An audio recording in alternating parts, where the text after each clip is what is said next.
Of all the hardships a person had to face, none was more punishing than the simple act of waiting.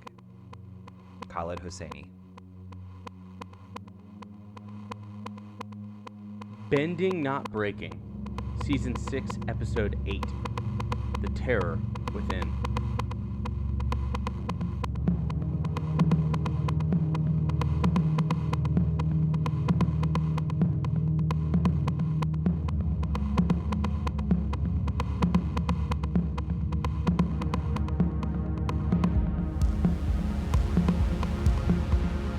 Welcome back to another episode of Bending Not Breaking. I'm Sunshine. And I'm Ben. And we are here to talk more about The Legend of Korra. I love The Legend of Korra. Every episode this season only, I think, affirms to me that I think I like Legend of Korra more than The Last Airbender. Which is cray-cray. It's wild. Because it's so good. The Last Airbender is so good. Correct. That's not to say that show is one bad. of the most highly rated shows in the history of ever. But I think Korra is a better show. Yeah, which received significantly less good ratings, unfortunately. Yeah, I don't love season 4, so maybe I like season 4. We'll have to see.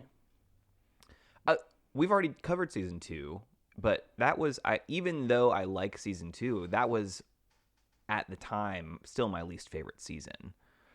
That said, I really like season 2, and so I don't know. I don't know where I'll land after we go through it again. We'll have to see.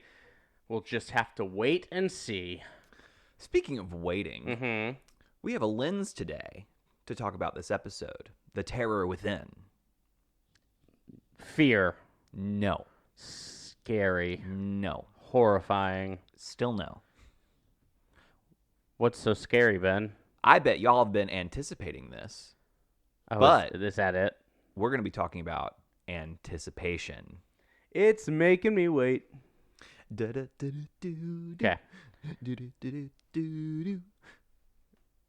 Right. Anyways. Yeah. So this episode. Yeah, that was a whole lot of building up the anticipation for our listeners. For such a huge reveal. Yeah. But before we jump into the episode, I've gotta do something.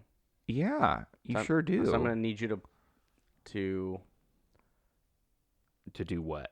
Pull up 30 seconds on the clock. Oh, you're gonna do a recap in 30 seconds or less. Yep. I see. And then we can talk about what anticipation is after that. But recap first. On your mark. Get set. Yep. Go. All right, Korra and Bolin and the brothers practice metal bending and then head to the Opal's going away dinner, and they have a lovely dinner. And the Red Lotus infiltrates Zaofu, and major fight ensues. Korra gets knocked out, but is eventually rescued by Sue and Lin. Aiwei questions all the guards to figure out how this happened, figures out that one is lying and searches their place and finds evidence. But Mako questions Aiwei's decision-making, and Varrick lifts up a likely situation, which Mako then believes that 5 seconds. That Aiwei is there, and the gang confronts them, and then boom! Bomb. There's so many things that happen after that. Not really. They go, and then Su Yin lets Korra leave. Yeah, that whole extra 5 minutes at the end that you decided not to touch on. It's fine. It's like a minute. Anyway, we're talking about anticipation in this episode. But first, we need to know what that means. Yes. So tell us what it means. Regard is probable. Expect or predict is to anticipate.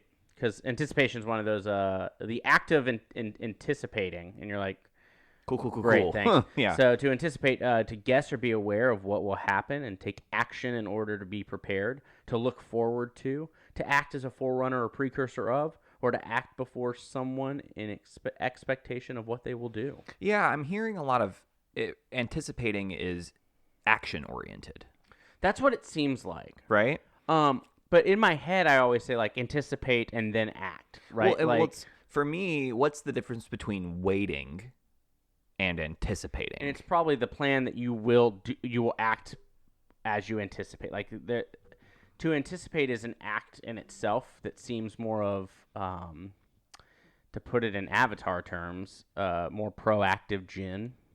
Right? Versus maybe a more neutral Jin is waiting. Interesting. So anticipating seems to be I'm going to think about what you're going to do, and I'm going to act. I'm going to do something in response. But that thinking of what you're going to do is the anticipation. Yeah. Um, Well, and there's two, because Cambridge talks about it as a feeling more than an action, right? It's this the feeling of excitement that is coming, that is, anticipating what happens in the future. That's not the exact definition, but that's kind of what it says. But they kind of define it more as a feeling versus, Merriam-Webster, for instance, really, like, it says it's a prior action that's taken to either prepare for or to forestall a later action. right, because we see, let's talk Lynn. Lynn has been anticipating something bad all season long, right? But again, what's the difference between anticipation and anxiety? And worrying. And worrying, anxiety. Right? And so has she been doing something about it, or has she been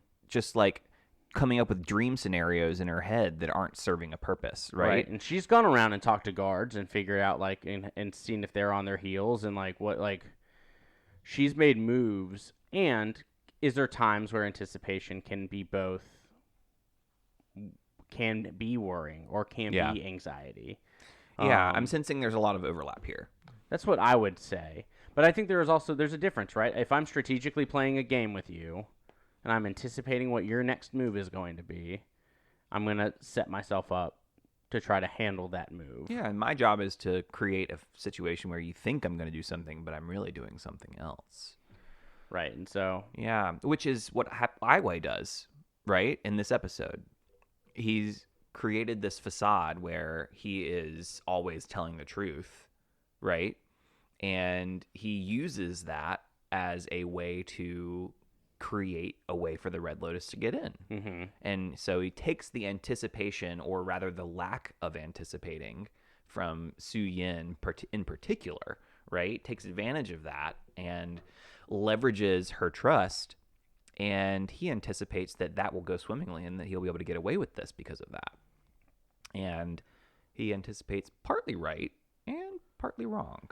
Yeah, trying to pin this entire thing on an 18-year-old who's got no connection to the Red Lotus and wouldn't have a connection to the Red Lotus. And to be fair, might be a poor move. To be fair, maybe he didn't plan on staying that long after this. Maybe it was just to buy time. Mm-hmm. Maybe he really was anticipating that they'd figure out eventually, but maybe not that quick, right? And I don't know. There's potential for both of those responses. So we'll talk more about the episode as we go into this, but as we're leaning into, like, how does that anticipation affect our lives, right? Like, what are the... Number one thing I think of is package. Whenever I order something, right, you're waiting for it. I want it. I want it more when I know it's coming. Mm-hmm. I'm like, I have to wait till Thursday, and then I'm checking the mail every day anyway because I'm like, ooh, I want it to come. Ooh, is it here yet? Ooh, and then even if it's something like sponges. Well, You exactly, know what I mean? Exactly. And then once it gets here, I'm like, I don't even care. It doesn't, like, the package itself doesn't matter. There's almost joy or something that I enjoy in the waiting, in the, like, when is it gonna get here? I don't know how to necessarily describe that, other than that's the feeling I get when I'm waiting on a package. Well, it's fun. So anticipation actually can shift the way that your brain processes things, right? Like, if you are actively finding things to look forward to, you will start to see that you start to give the most generous assumption more often, right? So studies will happen where if you are hopeful for what is coming in the future, that then makes you hopeful in other interactions that you might be happening throughout your life. Because you're training your brain. You're training your brain to be hopeful. The inverse is also true, though. So if you're always doomed, if everything is doom spiraling, and you're anticipating the worst all the time, then you also then start to anticipate the worst in the people you're around, and so interesting. And so how do we balance that? Because sometimes we need to be realistic with what is in the future, for good and for bad.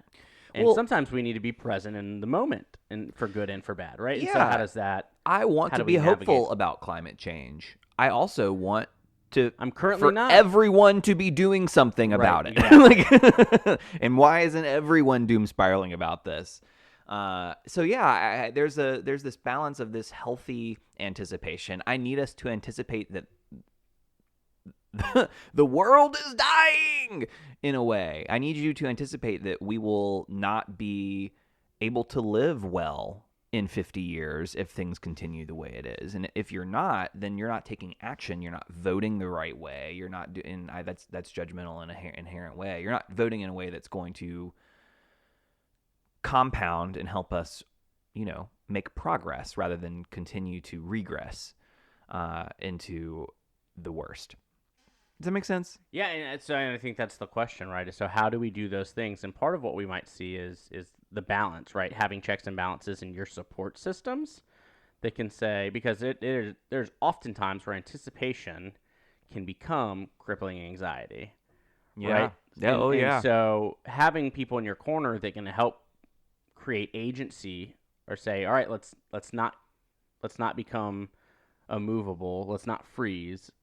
What's the next step and what do we do is helpful. Well, yeah, we've talked about that on a previous episode. Like when we have a stressor and that stressor causes overwhelming experience and or powerlessness, that leads to trauma. That leads to trauma response. And anticipation can be a form of, if it's not managed well, it can lead to anxiety that leads to stress that leads to trauma, right? And again, I think it's worth connecting all of these lenses so that when we talk about them, we see that there are connections to things that are really problematic for the way that we live and learn and grow and love. But again, for some reason, I think of anticipation being more of a positive thing connotatively than I do as a negative thing. Right. Like another thing I really think about when I think about anticipation is the tendency for shows to be released all at once, or a season all at once, as opposed to when it's released episode by episode on a weekly basis. I find almost 100% of the time that when I'm forced to wait a week in between each episode, that I am way more hooked and interested than if I binge watch it. The show lasts longer in my psyche. And we're seeing that pop into a more returning model of the way television is getting pushed back out, even onto streaming services. Is like there can be a little bit of both of like, yeah, we just, The Sandman just dropped on Netflix, and I'm excited to watch that, but I kind of want to pace myself through it.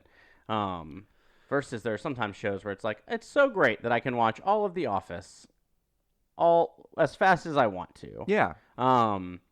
And so it's a balance between those types of things and emotions. But when you have something that you're waiting on, that chance to embrace that excitement, to think about where you already are and what has been happening, like you get the chance to actually process things in the moment, typically creating more buy-in and enrichment. Especially when you're doing that in community, right? Because oftentimes when these shows are releasing episode by episode, you get to enter the zeitgeist of that world, and all of a sudden Twitter is blowing up around every episode, and that's what happens on Disney Plus is doing a really great job of releasing things by episode rather than by season.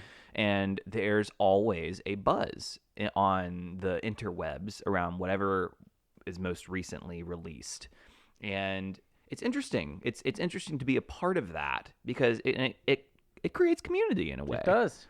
And I think that people enjoy that, and I think that's like an unintended, or at least was a subconscious reaction or response when we are forced to wait and anticipate these the following week, next week. Oh, this is gonna happen. I'm so excited. What's gonna? And then you start doing theory talking. It just is all kinds of things. So that's what I'm thinking about. So a moment that reminds me of that positive moment, and the positive is Opal looking forward to joining the Airbenders. Yeah. And the dinner that takes place and the ceremony that's around it. And yes, people are sad that she's leaving, but there's anticipation for what's next. And and how reminiscent is that to us taking on a new job or going to school or moving to a new city. And yes, there's always sad things that are happening around that, but there's a joy and kind of tackling that new thing, and that can really bring that excitement level. And so, like, what is that new thing that we're sometimes bringing into our life?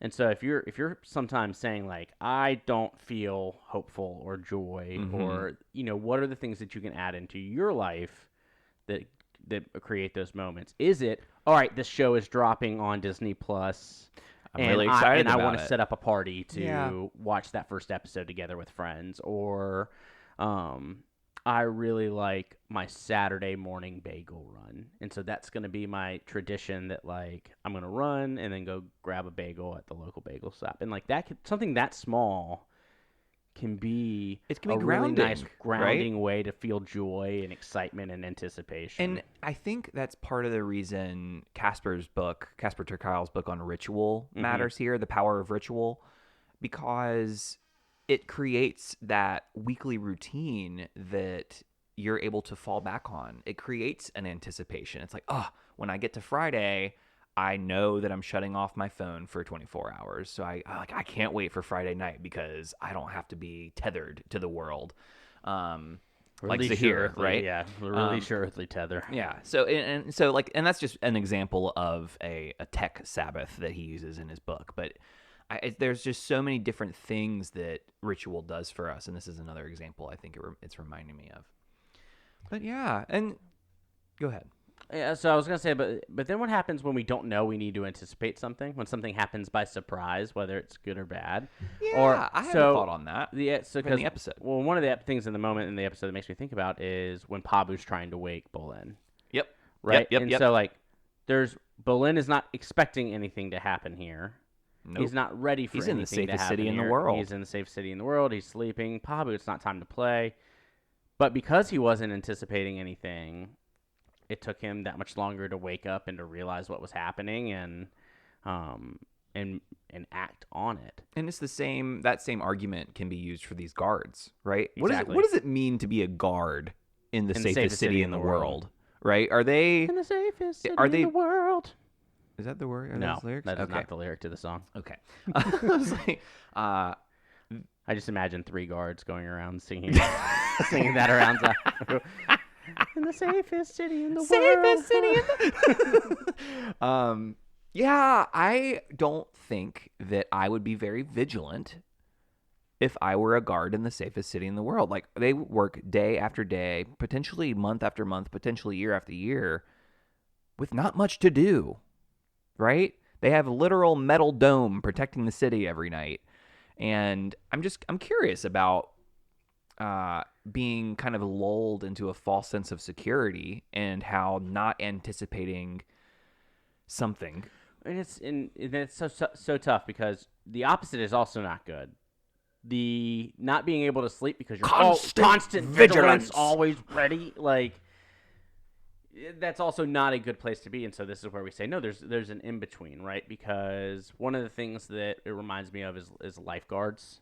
Yeah. Right. Yeah. If I'm working a community pool or a lap swimming pool where everyone is choosing to lap swim and it's not a playtime, it is tough for those lifeguards to stay focused. I was a lifeguard. I remember those days. And because it's just someone swimming back and forth. And so how do you stay vigilant when you haven't had any you've never had to jump in the water in 2 years of lifeguarding?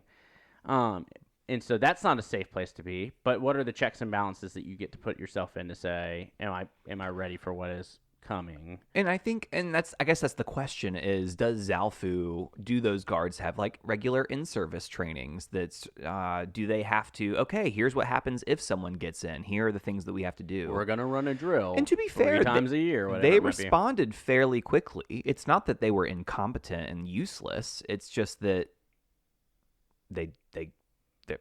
there was a hole in the security, right?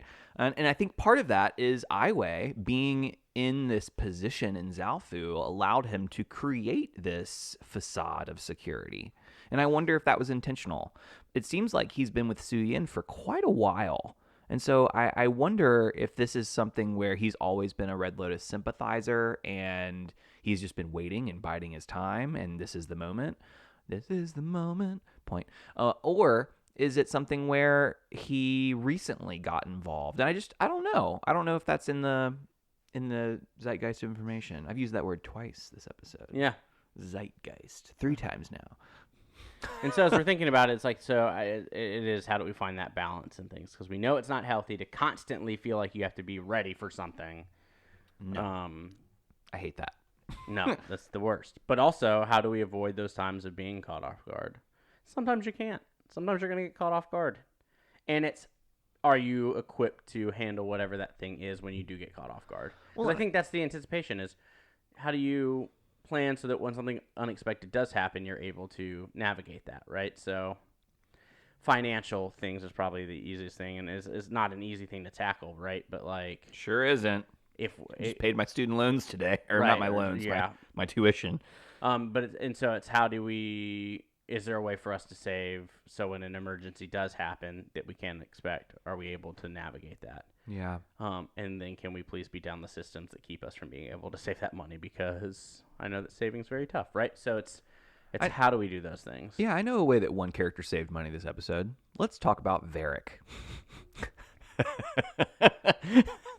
You have to airbend into it.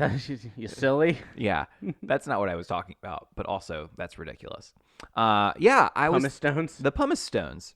Like, talk about taking a bad situation and taking advantage of it, right? Like, this is a situation where, okay, there was this like complete, like, essentially terrorist attack on Zalfu, and what we get is, well, he made lava. Look at all this pumice. This is great.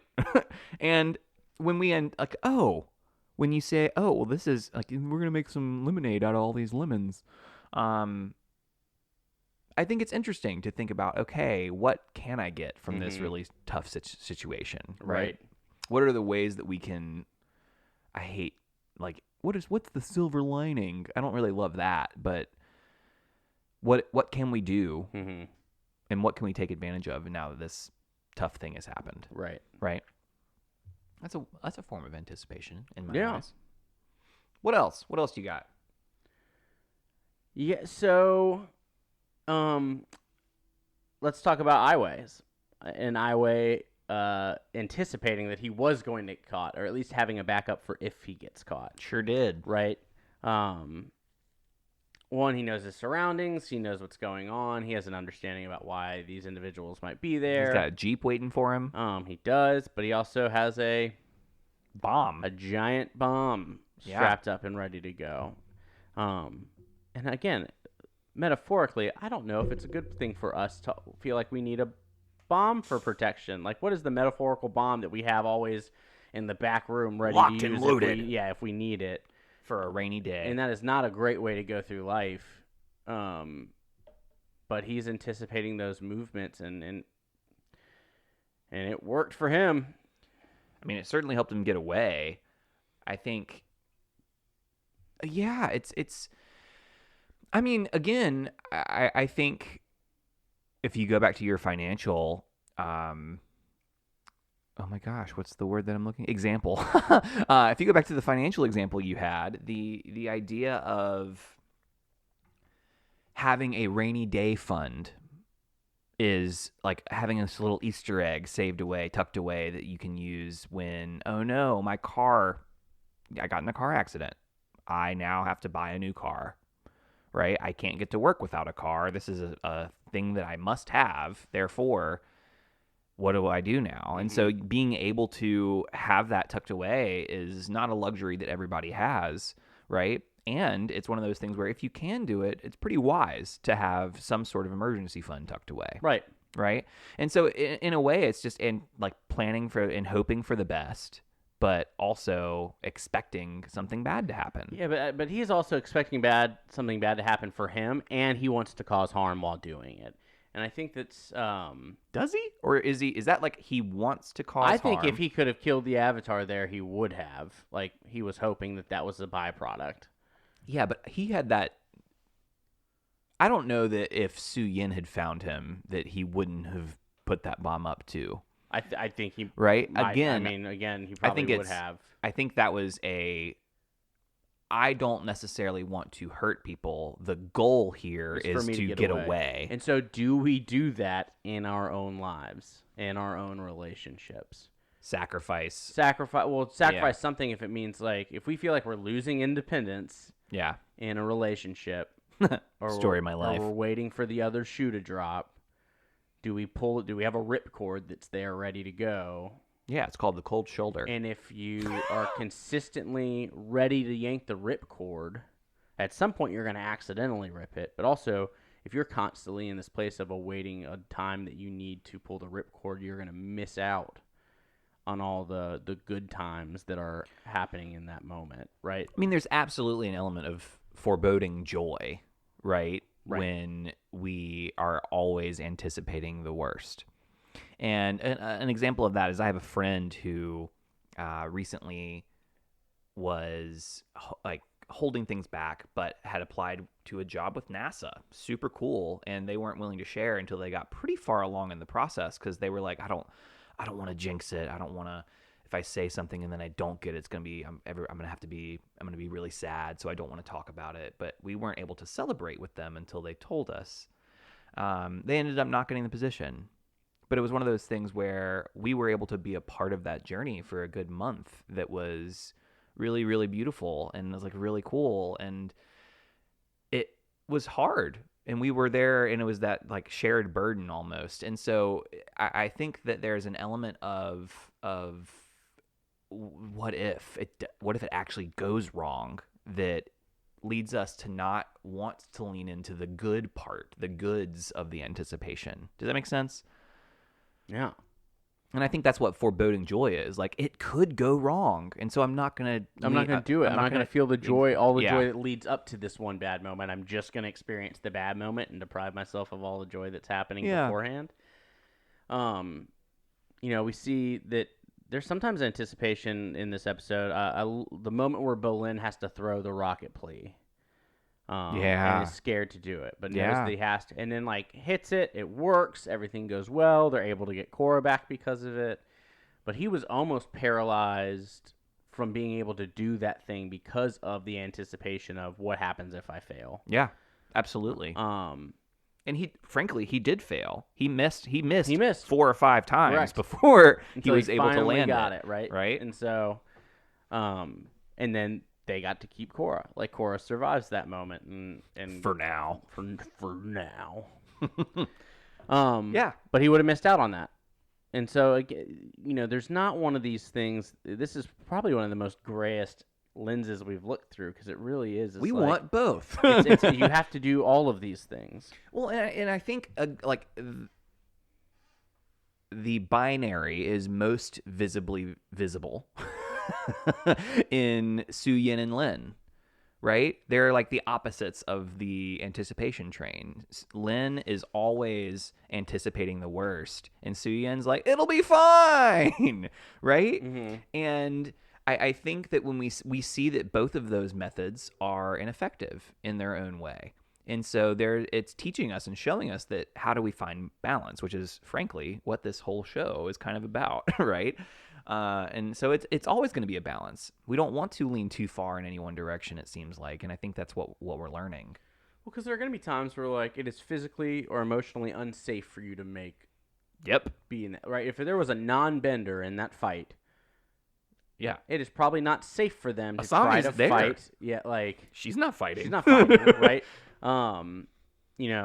So the lesson isn't, when you get a chance to throw a rocket plea, you do it. Like, no, it would have been silly for Asami to throw that rock.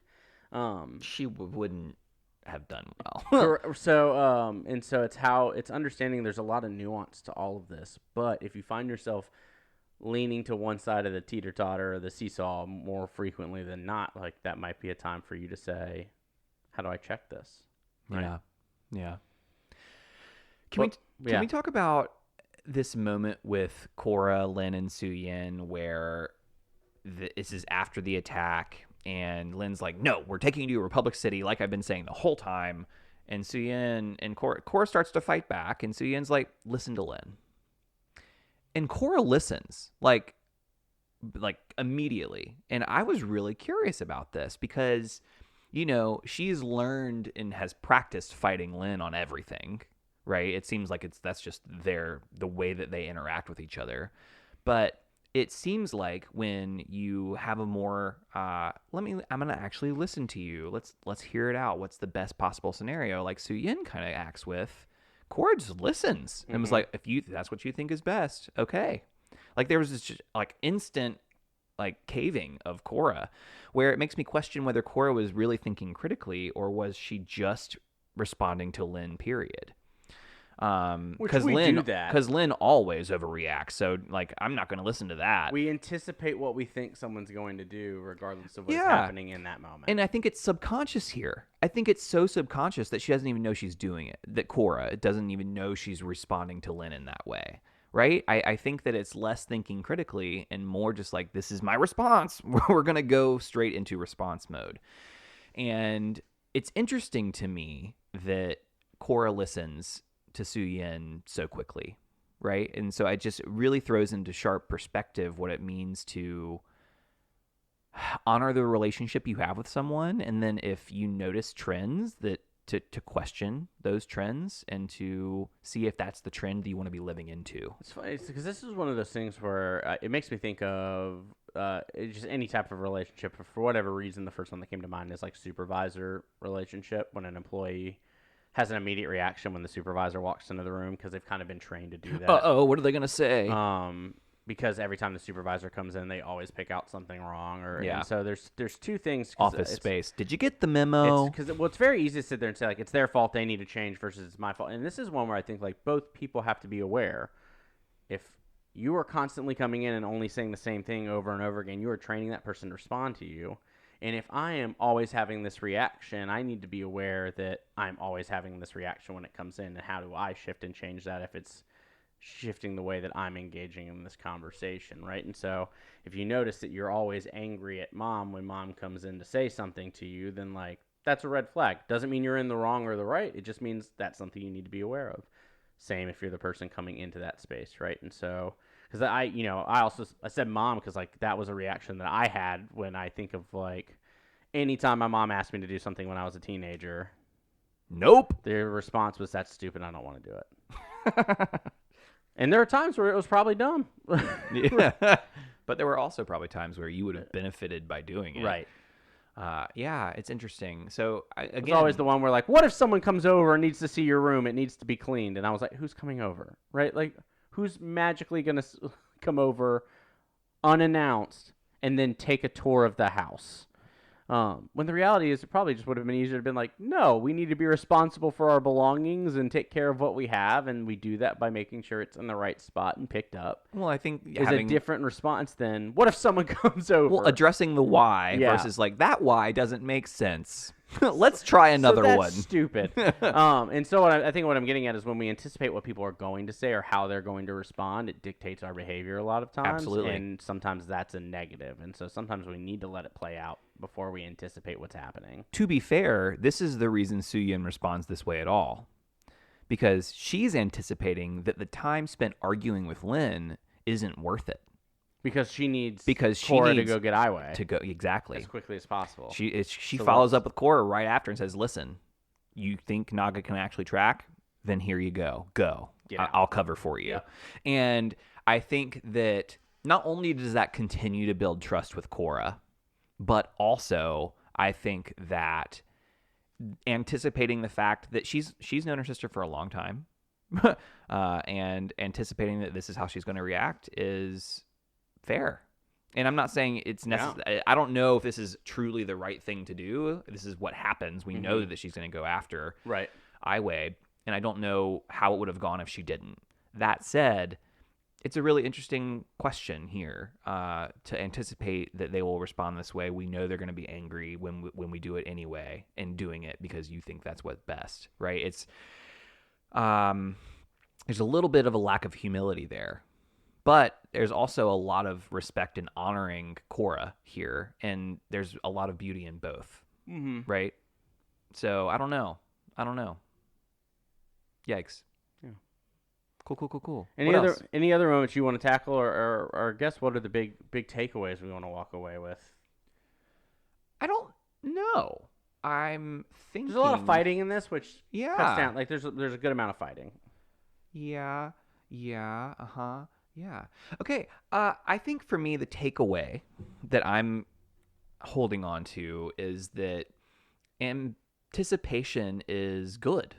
And I I think it can be really, really lovely. It can help us build community. It can be something that is it is a tool that can be used positively. But I'm also hearing that it is not something that we want to be very careful when anticipation bleeds into anxiety and worry and stress, because that's when it starts to cause problems. So there's this balance that I'm hearing that needs to be there, but anticipation in and of itself is not a bad thing. That's what I'm walking away with. I don't know. I keep thinking of a seesaw, right? And for one is, yes, if you go to one side, it just goes down. Yeah. And then you never go. That's not fun. But also standing on the center is not fun. You know what I mean? Like balancing perfectly in the center of the It also seesaw. requires a lot more focus and concentration. So it's just one of those things where it's just like you need to be able to live into both of those things. You need to be prepared for what's going to happen that might be bad, because you need to be able to take action on those things when you see them.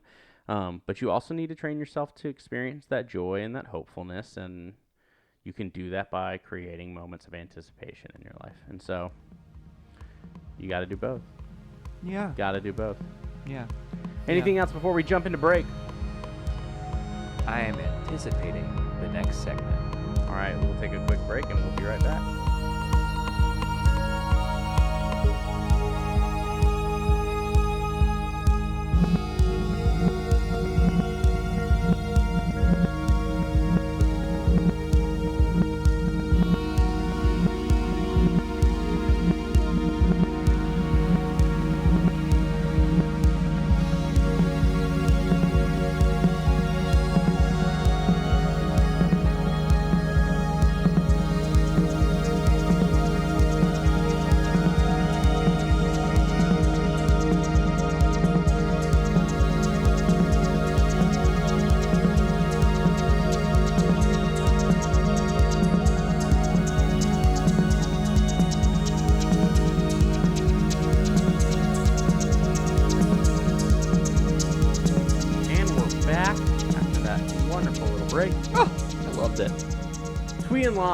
Yeah, I love this segment. Pushes in pulls.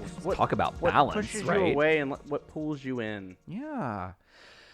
I will start by saying what might be controversial. I am more and more pushed away by Bolin in this season. I don't think that's that controversial. I know a lot of people that are like Bolin stans, so I'm just like, I am anticipating the fact that Bolin struggled with a lot of things in season 2 that were struggle bus. And so the reason I struggle with Bolin is because it seems more and more that his comedic timing is more and more inappropriate. And I am beginning to question, again, like, why is this? Why did you say that? Well, I guess it's because if you view it as like, does he think he's being helpful, or do you think he's trying to be funny? Exactly, right? And we watch from the outside and say that is meant to be funny, but is Bolin trying to be funny in those moments? I'm not sure. Well, it frankly, but still certainly unhelpful. Maybe you're right. But to me, it feels very unhelpful, and it only gets worse as the season goes on. Right. There are just more and more moments where he's like, "What? Why would you choose to lie in this moment?" Yeah. Well, again, like his response to Aiwei, where he's talking to a truth seer, and like the funny part is he's like, "Oh, I don't. Why am I lying? Why am I lying to you? I know you." Like that's funny, but like, I don't think he's doing that to be funny in that moment. He's not. But why did you not think about lying to a truth seer to begin with? Let's just take just a second to filter your thoughts. Because I like Cora's answers when the truth seer is when I was asking questions, because she's being honest. Yeah. Right. And so that's how you get around that, is by be honest. Be honest. Just be vague. Yes. Right. And so, and again, I think that he often contributes to conversations when what he has to say is pretty unhelpful. Yeah, so now, the way you feel about Bolin, I think, is the way I'm currently feeling about Varric, where I'm like, why are you here? Like, why are you still here? Yeah. Like, what's... Yeah, and What's why your are you purpose? continuing to treat Julie the way you treat Julie? Yeah, that's a weird relationship. Yes. One moment I do love in this episode is the chef, like, missing Oh, Opal. you always loved my veggie And I wraps. just really like that. I think it's a sweet moment. I just think that's a nice moment of the chef being someone who just really appreciates Opal and is going to miss her. And I think that's a nice moment for Opal. Yeah. For me, the fight scene in this is iconic. It's what I remember when I think about the Red Lotus. Red is Lotus this fight scene. scenes are awesome. Yes, they're so cool. They're Unmatched. so fun to watch. Especially the one that's going to take place at the end of the season on the mountainside. Yep. Mm-hmm. With Plea. You're anticipating this too soon. And Zahir. And then and their love and how explosive it is. Yeah. Back to this episode. Anticipating all the fun. Yeah, super fun. But again, I think this episode in particular is a turning point for the rest of the season. Yeah. Like the whole Oh, it gets, a lot happens there's starting. so much. We're ramping up. Yeah, and Real David and Goliath moment. big fan of Rock in the forehead type deal. Yeah. Go Bolin. Again, I don't dislike Bolin always. I just think that more and more I'm like, I don't think that I would enjoy hanging out with Bolin in real life. How did they get out of that little moat circle? How did that, he makes a really quick dust cloud, and then they just, where'd they go? Did you notice that the lava was gone when they left No. also? So like they hardened it up and ran. Yeah. I think, and used the dust cloud as just a way to be unseen. That's my thought. Yeah, but then how'd they get out of this lock? I guess back through highways. Yeah, they knew where they were going. Yeah, Fun times. fun times. That's the presumption, anyway. Yeah. I could be super wrong, but So we have more to anticipate from the Red Lotus in the future. anticipation. We talked a lot. about it. Devotion. It is Earth is the element we are discussing anticipation through, and so for me, Ooh. I don't like schedule and structure always comes to mind when I think about Earth.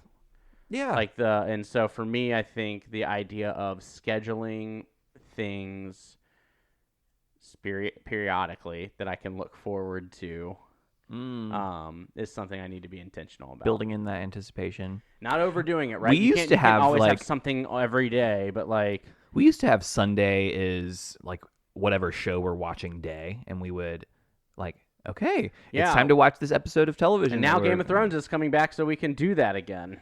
Yeah, hopefully it's good. I'm not anticipating joy. We'll see. I never thought the last season of Game of Thrones was that bad. It was the worst season. It was pretty bad. It's the worst season, but it's not like it was terrible. It was. It did not ruin the show I for think me the way that other people feel like it ruined the show. Well, I think it did, because when you're operating on a 10, and then all of a sudden you have a 6, and you're like 10, 10, 10, 10, 9, 6. it's just it so feels like tough it to ruins it. end television shows. I know a lot of them that end really well. Some would argue, and I guarantee you name some of them, and some would argue that that was one of the worst television endings. Like The Sopranos ending is one that people are very polarized on. Sure.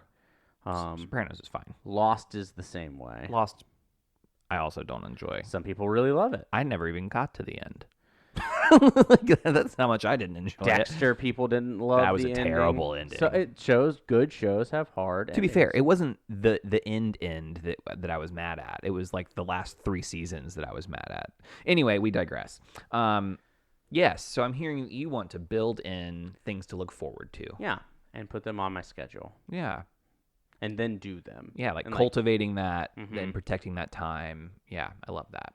It seems like you do that a little bit, but I'm like do you a do that little like bit. for instance with your partner, you have several things that are planned with them, Yeah. like on a monthly basis at least, Yep. right?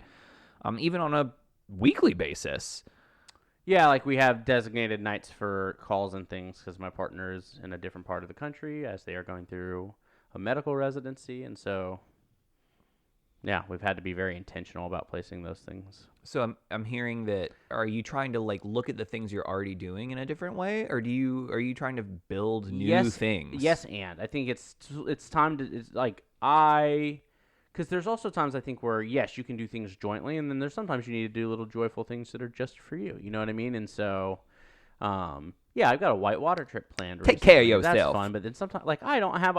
It's been a long time since I've planned I've gotten a massage. Like, that should be something I should try to put on my calendar On a here in the weekly near- basis. Yeah. Not on a weekly basis, but Some people yeah, get them on a weekly basis. Something.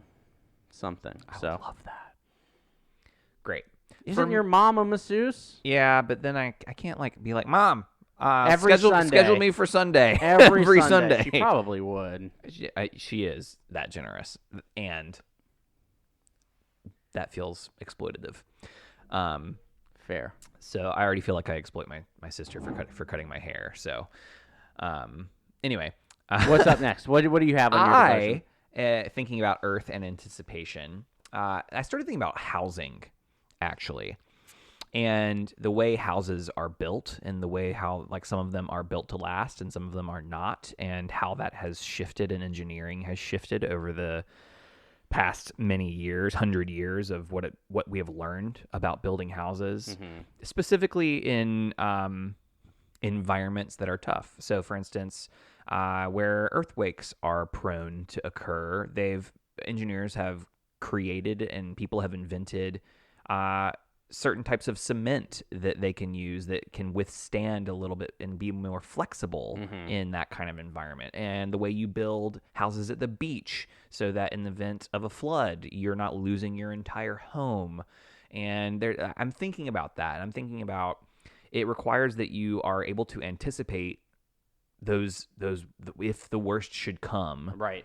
that you want to be able to build and prepare. But what that also requires is it requires information. You need to know that that's a possibility. You got to be able to anticipate the flood to be able to know to build your house high enough to avoid it. Yeah. And I'm thinking about my house. And this is the house that I theoretically own. And what is there are things and there are maintenance things that if you do them regularly, you are going to be better prepared if something should go wrong. You're consistently getting So if you're termite changing, checked, if you're right? exactly. So if you change your air filter regularly, your fan's not going to HVAC isn't going to break. If you change like there's a lot of things. And so one of the things that was recently recommended to me was getting my HVAC like getting an oil check, so to speak, for the HVAC. That's not literally what's happening, but it's the equivalent of an oil check for an HVAC. And I was like, I don't have that kind of money. But the other part is like, if I have to pay for a new HVAC, then I definitely can't afford that. Right. So I think that it's taking the necessary things up front so that you don't have to deal with the unnecessary on the back. One of my favorites. Yep. So that's what I want to do, and that's pretty specific. I would like to have that done and get that service for my HVAC. Good deal. Be very your house specific. Your house will be grateful for it. Yeah. And your wallet will be grateful for it, I assume. And potentially in the long run. Yeah. And so, with that in mind, gratitude. What are we grateful for? Who are we grateful for? Yeah, I find it difficult not to be grateful for several of the characters in this episode. Yeah. But in particular for Su Yin. Yeah. And I'm going to be very careful here because I'm not necessarily grateful that she's deceiving Lin. However, I am really grateful of her support of Korra. That kind of support is really difficult to find for someone that believes you, that trusts you, that is in your corner. And I think the way that she validates Korra in this episode is something that is like, she's only known Korra for a few days and she's leaving like, and they're hugging, and it's just the relationship they have built so quickly is something that I really value. And I felt really touched. Yeah. And by Su Yin in this episode. Yeah. What about you? I'm going to go with Hong Li. Because who is the soldier who gets pinned for helping the Red Lotus? Great. Because it takes a lot for someone to get harmed by the system in that way and continue to then have to navigate life after that. And he gets burned by the system pretty bad, especially when the injustice is Talk taking about place feeling there. powerless, right? Exactly. And so I give a lot of gratitude that he went through that. Not that he went through it, but for him as an individual. Yeah, just offering a blessing for those of us that get taken advantage of right. in a system that is built to protect you. Mm-hmm. Yeah. So giving all the good vibes to them. Yeah. Wow. Well, I hope everyone is anticipating a lovely episode next week. We will have more to come, yeah. We will theoretically have a guest next week. Very excited about that. Yep. We have some guests lined up for the rest of the season, not for all of the episodes, but we took quite a few of our guest slots for our Pride Month episodes. We did, but we're good. Yeah. Now we have some more coming back for the end of the season. Make sure to follow us on all the social medias, BNB_pod. Jump on Patreon. We got a live episode coming up next Sunday. And so if you would like to be a part of that, You can definitely join. Join on Patreon, and that'd be a great way to be a part of that. You can write reviews and like and subscribe wherever you listen to podcasts. That does great help for us. And then also share this with anyone you think might enjoy this podcast. Yeah. It's a great way to help us out. If you think of guests that you might want to hear, you can also send us that on any of the social medias too. We love recommendations for guests. Can't always get them, but that doesn't mean we don't want to hear from you. So let us know. That's right. More episodes to come. Until then, I'm Sunshine Mayfield. Yes, you are. And you are. Oh, I'm Ben. Thank you for listening. This has been Bending, Not Breaking. Bye.